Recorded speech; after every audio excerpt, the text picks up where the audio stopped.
Welcome to Jaya kitchen TV అండి. ఈరోజు నేను టమాటా 1 వీక్ నిల్వ పచ్చడి చేస్తున్నాను. దీనికి కావాల్సిన ఇంగ్రీడియంట్స్ టమాటాలు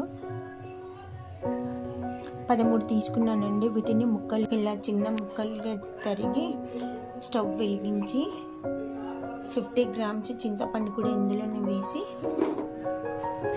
వాటర్ అంతా ఇనికే వరకు ఉడకబెట్టాలండి. ఇలా బాగా ఉడకాలండి. వాటర్ అంతా ఇంకిపోయింది.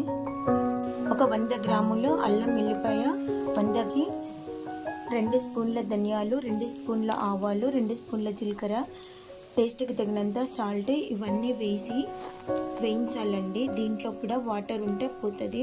ఇలా అన్నీ పచ్చిపోయే వరకు వేయించుకోవాలండి. ఇందాక ఉడికించి పెట్టుకున్న టమాటాని కూడా ఇందులోనే వేయాలండి. దీంట్లో 2 స్పూన్స్ పసుపు కూడా వేయాలి. మొత్తం అన్నీ వేయించుకోవాలండి. కొద్దిగా వాటర్ ఏమైనా ఉంటే ఇంకిపోతుంది. ఒక 2 స్పూన్స్ ఆయిల్ వేసి మళ్ళీ అన్నీ కలిపి ఒక 5 మినిట్స్ ఉడకబెట్టాలండి. బాగా వాటర్ అంతా ఇంకిపోయిన తర్వాత దీన్ని మిక్సీ చేసుకోవాలండి. ఇవి తాలింపు కోసం అండి.